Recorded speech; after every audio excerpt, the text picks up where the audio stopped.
Нападателят сам срещу Димитър Иванков и това е гол. 0-1. ЦСКА повежда в резултата след гол на Бончо Генчев. Още веднъж перфектното подаване от защитника на червените и хладнокръвната реакция в наказателното поле на Генчев. Удар от вратата изпълни Радостин Станев. Топката попада в централната част, скачат Бончо Генчев и Иван Василев. Но най-съобразителен е Петър Жабов, който с едно докосване изпраща в предни позиции. Генчев влиза на спринт и излиза сам срещу Димитър Иванков и гол. 0-2.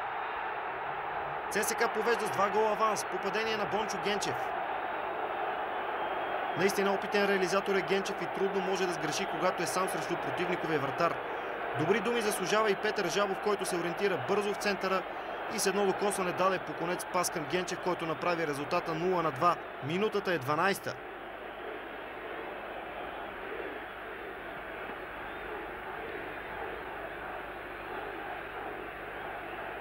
Навлизаме в 26-та минута. Атака за Левски през центъра. Топката е у Николай Тодоров. Дали ще комбинира или ще стреля към Станев. Шут с левия крак и гол. 1-2. Николай Тодоров намалява резултата с този бомбен удар, който е негов специалитет. Може би си спомняте, уважаеми зрители, преди 5 години на 29 септември 1993 година Кайзера вкара с подобен удар гола на победата срещу Глазгоу Рейнджърс и класира сините в следващия кръг на турнира за Купата на европейските шампиони. Тъч за ЦСКА, грешка обаче в отбраната на армейците, позволявайки на Дончо Донев да отнеме топката. Донев срещу Станев. Донев срещу Станев и гол за Левски. 2-2. Ето как в рамките на 4 минути сините заличиха преднината от 2 гола. Разсеяни бяха защитниците на ЦСКА при страничното хвърляне и бързоногия Донев успя да ги надбяга и да вкара втория гол за Левски и четвърти в матча.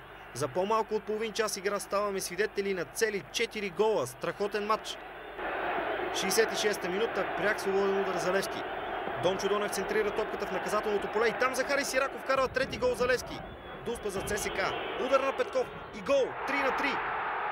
Силен удар на Петков, десния гол на Иванков, който успя да усети посоката на топката, но изстрелът на футболиста на ЦСКА бе много точен. Левски ЦСКА 3-3.